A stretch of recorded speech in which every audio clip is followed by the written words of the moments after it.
असल में अगर तलाश करें तो सारे के सारे केंद्र जिनको आप तलाश करना चाहते हैं आपके भीतर भरे हुए पड़े हैं। अगर ये बात समझ में आ जाए आपकी में, तो मैं आपको अध्यात्मवादी कहना शुरू करूँ। अगर ये बात समझ में नहीं आवे, आप ताकतें, सुविधाएं, संपदाएं बाहर तलाश करते रहें, तो मैं अध्यात्मवादी आपको नहीं कहूँगा, तब मैं आपको भौतिकवादी कहता रहूँगा। अगर आपको भौतिकवादी कहता रहूँगा और आप में से भी ये कहूँगा, आप भूले हुए आदमी और भटके हुए आदमी। आप मिट्टी में से आनंद तलाश करते हैं, मिट्टी में से आनंद तलाश करते हैं, मिट्टी में से आनंद तलाश करते हैं, मिट्टी में से आनंद तलाश करते हैं। और जाने क्या तलाश करते हैं? चीज़ों में से तलाश करते हैं, शरीरों में से तलाश करते हैं, और ये भूल जाते हैं कि आनंद का जो स्रोत उदय होता है ये मनुष्य के भीतर से उदय होता है। भीतर वाले को तो कभी देखा भी नहीं, भीतर वाले को कभी पूछा भी नहीं, भीतर वाले को कभी जाना भी नहीं, भीतर वाले को संतुष्ट करने के लिए हमने कभी कोशिश भी नहीं की, भीतर वाले को कभी हिलाया धुलाया भी नहीं। भीतर वाला चिल्लाता रहा, रोता रहा, भूखा बना रहा, प्यासा बना रहा, पर आपने भीतर वाले की कभी तलाश नहीं किया। क्या करना चाहिए? उनको भगवान की पूजा करनी चाहिए। भगवान की पूजा कैसे करें? गुरु जी आप तो कह रहे थे भगवान बड़ा लंबा चौड़ा है, तो बहुत लंबा चौड़ा है, इतना लंबा चौड़ा है कि भगवान का कुछ पता ही नहीं चलता है, इतना लंबा चौड़ा है। मैंने एक दिन आपको लंबाई चौड़ाई बताई थी। इस संसार में जिस हरिका में हम रहते हैं, सूरज जैसे 1 अरब तारे, और ऐसी ऐसी निहारिकाएँ जिसमें देवयानी निहारिका जिसमें हम रहते हैं, इस के अंदर 1 अरब सूरज है। सूरज कितना बड़ा होता है? जैसे अपने सूरज में 9 ग्रह और 32 उपग्रह, ऐसे ऐसे 1 अरब सितारे हैं अपनी इस निहारिका में, देवयानी में, और ऐसी ऐसी निहारिकाएँ 1 अरब के करीब गिन ली गई। तो कितना बड़ा ब्रह्मांड हो गया बेटे, तेरी अकल खराब हो जाएगी, तू नाप नहीं सकता उसको, नाप नहीं सकता। उसकी गिनती इतनी बड़ी हो जाएगी कि गिनती पर कागज लेता चला और सारे पे अक्षर और बिंदियाँ लगाता चल, गणित तेरा खत्म हो जाएगा, इतना लंबा विस्तार है। इतना बड़ा भगवान है। हाँ बेटे, इतना बड़ा भगवान है। और एक एक के भीतर, एक एक सितारे के भीतर जो उसके हिस्से बटे हुए हैं, इतने ज़्यादा हिस्से बटे हुए हैं बेटे, मैं क्या कह सकता हूँ, कितने तरह के प्राणी, कितने तरह के पदार्थ, कितने तरह की फिजिक्स, कितने तरह की केमिस्ट्री, कितने तरह के साइंस, इतना बड़ा भगवान है। भगवान की कल्पना करना बड़ा मुश्किल पड़ सकता है। तो फिर भगवान को, जिसको हम आप सिखाते हैं भगवान की पूजा करनी चाहिए, भक्ति करनी चाहिए, और आराधना करनी चाहिए, ध्यान करना चाहिए, और उसकी कृपा प्राप्त करनी चाहिए, वो तो महाराज जी फिर आपका कहाँ रहता है? कहाँ हम तलाश करें, कहाँ जाएं? बेटे कहीं मत तलाश करें, अपने भीतर तलाश कर, भीतर मिलेगा। तेरा भगवान तेरे भीतर है। सारी दुनिया का भगवान तो बहुत बड़ा है, उसकी तो हम आपको जानकारी नहीं करा सकते, और उस परब्रह्म के बारे में कोई आपको नहीं कह सकते। परमात्मा के बारे में हमारा ज्ञान बड़ा सीमित है, और परमात्मा की कोई जानकारी देने की सामर्थ्य हमारी नहीं है। हम एक ही हम जानकारी आपको दे सकते हैं, जिसका नाम है आत्मा, जो हमारे भीतर बैठा। आत्मा की जानकारी कराना, आत्मा को परिशोधन करना, आत्मा को सही करना, आत्मा को कषाय कर्मों से मुक्त करना, इसी का नाम है अध्यात्म। अध्यात्म किसे कहते हैं? अध्यात्म का नाम है science of soul. Science of soul किसे कहते हैं? साइंस जो पदार्थ की साइंस है, मैटर की साइंस है, इसको हम कहते हैं फिजिक्स। फिजिक्स क्या होती है बेटे? पदार्थ के बारे में, मैटर के बारे में जो भी साइंस है, इसको हम फिजिक्स कहते हैं। इसके बहुत सारे हिस्से हैं, लेकिन क्यों साहब ये किसकी साइंस है बेटे? जड़ की है, पदार्थ की है, मैटर की है। और हमारा जीवात्मा की भी एक साइंस है। सेल की साइंस बन सकती है, अणु की साइंस बन सकती है, तो जीवाणु की साइंस क्यों नहीं बनेगी? जीवाणु की भी एक साइंस है। जीवाणु की साइंस का क्या नाम है? जीवाणु की साइंस का नाम है अध्यात्म। अध्यात्म को फिर मैं समझाता हूँ आपको। अध्यात्म का नाम है साइंस ऑफ सोल, जीवात्मा की साइंस। जीवात्मा की साइंस हमारा परिष्कृत जीवात्मा, विशाल जीवात्मा, परमात्मा इसी का नाम। परमात्मा इसी का नाम है, जिसका हम भजन करते हैं, जिसका हम ध्यान करते हैं, जिसकी हम धारणा कहते हैं, वो हमारा परिष्कृत जीवात्मा है। उसी को प्राप्त करने के लिए हमारे सारे क्रियाकलाप करते हैं। हम जो भजन करते हैं, कीर्तन करते हैं, ध्यान करते हैं, पूजा करते हैं, हमारे भीतर जो परिष्कृत जीवात्मा बैठा हुआ है, उसका परिशोधन करने के लिए हम सारे के सारे क्रियाकलाप करते हैं। उस परब्रह्म परमात्मा के लिए बेटे, परब्रह्म परमात्मा के तो परे मत झगड़े, परब्रह्म परमात्मा के झगड़े मत पड़े। वो इतना विस्तृत है और ऐसा है कि जो हमारे व्यक्तिगत जीवन में कोई खास सहायता नहीं कर सकता। मैंने एक दिन आपको उदाहरण भी दिया था, बिजली का करंट है। करंट एक नियम है, एक कायदा है, एक कायदा है। क्या कायदा है? भगवान के कायदे के लिए अब साइंस नज़दीक पहुँचती जाती है। और ये कहती है, ये जो प्रकृति है, ये प्रकृति के बारे में बहुत दिनों से साइंस ये कहती आ रही थी कि ये सब जड़ है, ये ऑटोमेटिक है, अपने आप चल रही है, ऐसे लोग कहते थे। अब ये पदार्थ के भीतर, एटम जिसको हम कहते हैं, उसके भीतर और भी गहराई तक परतें खुलती हुई चली आ रही हैं। पहले ये मानते थे कि पदार्थ है एक, एटम सबसे छोटे इकाई है, फिर ये कह दिया गया एटम सबसे छोटी इकाई नहीं है, इसके भीतर छोटे छोटे हिस्से हैं। क्या हिस्से हैं इसके अंदर? एक इलेक्ट्रॉन होता है, एक प्रोटॉन होता है, एक न्यूट्रॉन होता है, ऐसे बहुत सारे कण हैं इसके भीतर। क्यों साहब फिर ये हिस्से ही होते हैं, पदार्थ ही होते हैं? नहीं बेटे, पदार्थ नहीं होते। अब साइंस ने ये कह दिया पदार्थ तो जैसे पानी जम के बर्फ बन जाता है, ऐसे ही जम करके बर्फ बन गया। एक इलेक्ट्रिसिटी, एक पावर, एक फोर्स दुनिया में फैली हुई है, ये बात मानते थे। एक वेव्स फैली हुई हैं, करंट्स फैले हुए हैं, वही हैं ये। इनकी जब गांठें बन जाती हैं तो एटम बन जाता है, एटम से पदार्थ बन जाते हैं, चीज़ें बन जाती हैं। असल में ये इलेक्ट्रिसिटी है। बहुत दिन पहले तक साइंस ये मानती रही ये है वेव्स हैं, इलेक्ट्रिसिटी है। इसके सारे के सारा विश्व में जो भरा हुआ है इलेक्ट्रिसिटी से, वेव्स से भरा हुआ और कुछ नहीं है। वेव्स जमा हो जाती हैं, एटम बन जाता है, एटम से पदार्थ बन जाते हैं, कह रहे थे। अब साइंस वहाँ पहुँच गई है जब ये कहना शुरू कर दिया है कि वेव्स भी कोई चीज़ नहीं है। तो क्या चीज़ है? एक और चीज़ चली आ रही है, इसका नाम है क्वांटा। क्वांटा क्या होता है? क्वांटा बेटे अब साइंस की नवीनतम खोज ये है कि क्वांटा है। क्वांटा क्या है? क्वांटा बेटे ऐसा है जो इलेक्ट्रिसिटी तो होती है बिना जान, और जानदार इलेक्ट्रिसिटी अगर कोई चीज़ हो, बिजली तो हो, वेव्स तो हो, पर वो जिंदा हो, विचारशील हो, उसका नाम क्या होता है? क्वांटा है। अब क्वांटा के बारे में तलाश की जा रही है और ये कहा जा रहा है इकोलॉजी के हिसाब से क्वांटा विचारशील है। क्वांटा विचारशील है, उसने ऐसे ढंग से आदमी को किया हुआ है फिट दुनिया को कि एक दूसरे के ऊपर डिपेंड करते हैं। हमारे लिए ऑक्सीजन फेंकते हैं और हम पेड़ों को जिंदा रखने के लिए कार्बन डाइऑक्साइड गैस फेंकते हैं। पेड़ जमीन के लिए पत्ते डाल देते हैं, खाद देते हैं, और उन्हीं खादों से सड़ करके जमीन फिर पेड़ को खुराक देती है। घास खाती है गाय, गाय गोबर खाती है, गोबर से घास पैदा होती है, घास को गाय खाती है, गाय गोबर खाती है, गोबर से घास पैदा होती है। इसलिए इस तरीके से किया हुआ है, फिर आश्चर्य होता है। इकोलॉजी आपने साइंस पढ़ी नहीं है, पर आप ये मान के चलेंगे कि सारी दुनिया से कायदे के हिसाब से बनी है, कानून के हिसाब से बनी है, किसी विचारशील के बनी है, और विचारशील ये बनाई नहीं है बल्कि इसका हर जर्रा विचारशील। अगर मैं आपको शरीर विज्ञान की बाबत कहने लगूँ तो आपको ये मालूम पड़ेगा इसके अंदर हर छोटे से छोटा जर्रा इतना विचारशील, इतना समझदार, इतना बुद्धिमान, इतना अकलमंद है कि हमारी सारी अकलमंदी एक और हमारे भीतर जो छोटा सा सेल बैठा हुआ है उसकी अकलमंदी एक और, हमसे बहुत ज़्यादा अकलमंद है हमारा छोटा वाला हिस्सा। अकल भरी पड़ी है। तो क्या कह रहा था? मैं ये कह रहा था कि वो जो विराट ब्रह्म है उसके बारे में तो आपको कुछ ज़्यादा जानने की बात नहीं है। फिर जिसका हम ध्यान करते हैं, उपासना करते हैं, भजन करना सिखाते हैं आपको, और जिसको हम सर्वशक्तिमान बताते हैं, जिसको हम सिद्धियों का स्वामी बताते हैं, चमत्कारी बताते हैं, दयालु बताते हैं, और अनेक चीज़ के बताते हैं, वो आखिर भगवान क्या है बेटे? हमारे भीतर जो समाया हुआ है, हमारा जो जीवात्मा, जो जिसको सुपर ईगो हम कहते हैं, हमारी चेतना का प्रचलित रूप, बस यही भगवान, इसी की हम उपासना करते हैं। हम किसकी उपासना करते हैं? अपने आप की उपासना। किसी और की नहीं बेटे, हम किसी और की नहीं कर सकते, हम केवल अपने अलावा और किसी की उपासना। अपना भीतर वाला हिस्सा जो हमारा गलीज हो गया है, गंदा हो गया है, भ्रष्ट हो गया है, दुष्ट हो गया है, कषाय कलमशों की परतें जिसके ऊपर चढ़ गई हैं, इसको धोने के लिए और साफ करने के लिए हम कोशिश करते हैं। वास्तव में असल में इतना ही अध्यात्म है। भगवान कहाँ रहता है? भगवान कहाँ रहता है? भगवान बेटे कहाँ रहता है? तो ये साइंस से मैंने समझा दिया, साइंस से शायद तो समझ में नहीं आएगा। चल मैं एक कहानी से समझाता हूँ भगवान कहाँ कहाँ रह सकता है। एक दिन विष्णु भगवान और लक्ष्मी जी स्वर्गलोक में बातचीत करने लगे, और विष्णु भगवान ने कहा हम तो मनुष्यों के पास जाएंगे और मनुष्यों के पास रहा करेंगे, मनुष्यों के पास रहा करेंगे। लक्ष्मी जी ने कहा जब तुमने मनुष्य बनाया था तब बहुत अच्छा था, लेकिन अब दुनिया की हवा खा करके आदमी बड़ा निकम्मा हो गया, बड़ा गंदा हो गया।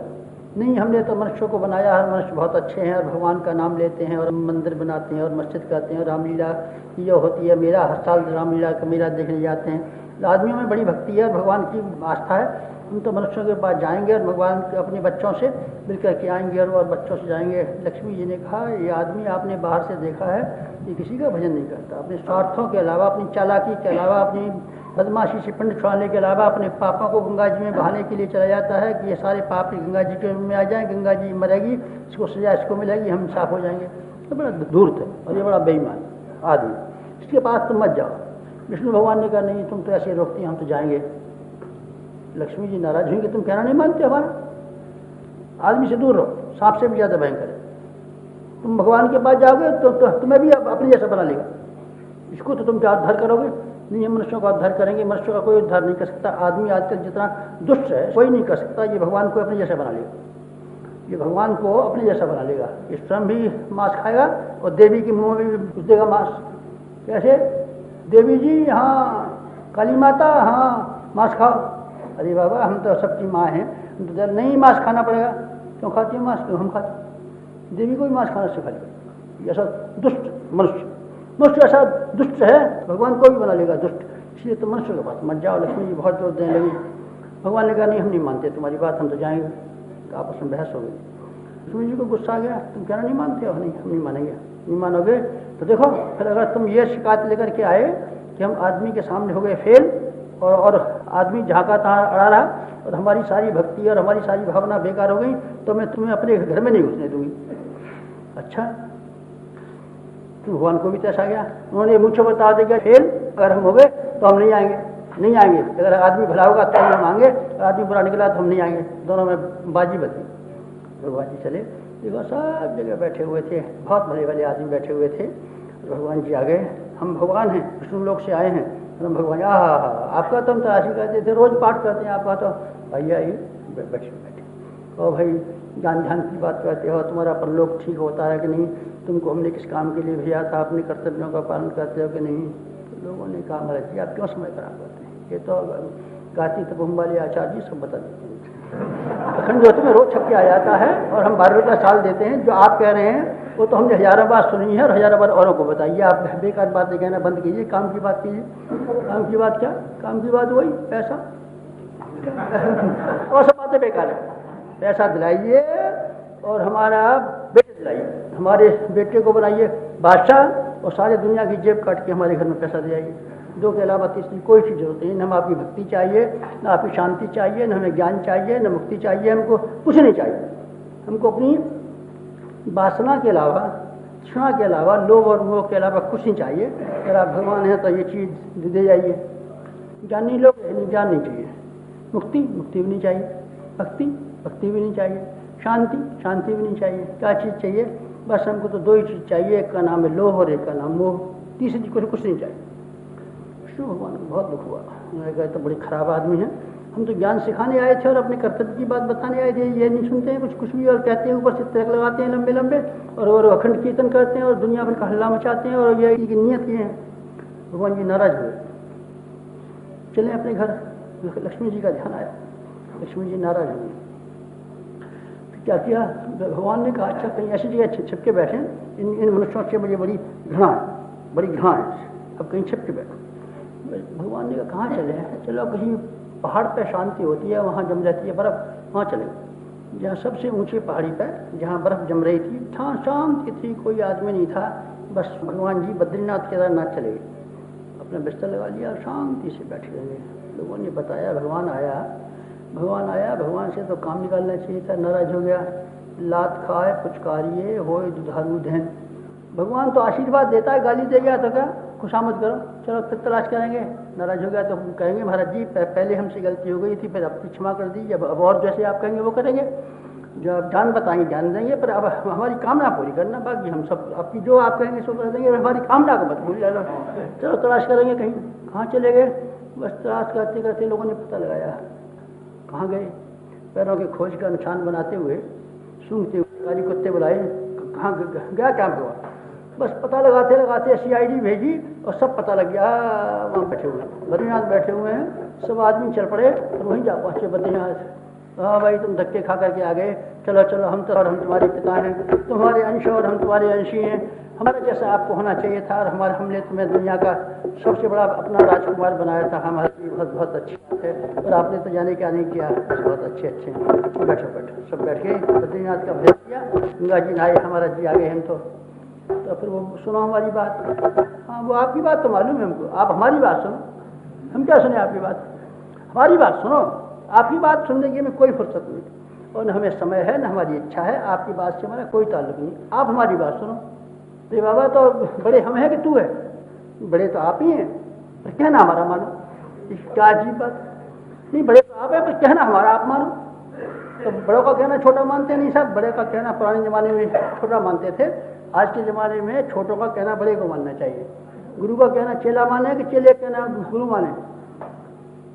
गुरु को चेला से चेला के केला तो खाने चाहिए, पर कहना चेले का मानना चाहिए।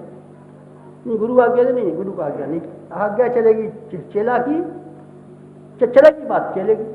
नहीं तो ये क्या बात हो गई।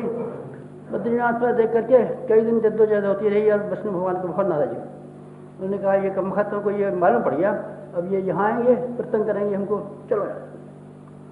विष्णु भगवान ने कहा अब इनको समझाना तो बेकार है, इनको समझाना बेकार, ये चिकने घड़े हैं, इनको न कोई रामायण वाला पढ़ा सकता है न भागवत वाला, न कोई गीता वाला पढ़ा सकता है न खंड कीर्तन वाला, ये तो जैसे हैं दुष्ट वैसे रहेंगे, चलो ऐसे बिंद थोड़ा। विष्णु भगवान भागे अब कहाँ चलना चाहिए, कहाँ चलना चाहिए, ढूंढते फिर कहाँ जाए। उन्होंने एक जगह तलाश कर ली, समुद्र के बीचों बीच, समुद्र के बीचों बीच बद्रीनाथ से भागे द्वारका पहुँच गए। द्वारका में 20 समुद्र में एक टापू था, भेट द्वारका, वहाँ जा बैठे। तलाश कर आप कहाँ से कर लोगे, चुपचाप जा बैठे, बस पहाड़ के चारों ओर पानी भरा हुआ, जो कोई आवेगा डूबेगा इसमें, देखिए मेरे पास कौन आ जाएगा, अकेला। अब वहाँ जाने में तो था भय, कहाँ लक्ष्मी जी के यहाँ, वहाँ से अब कैसे जाए, क्या आए थे ना कि आदमी की शिकायत होगी तो नहीं जाएंगे।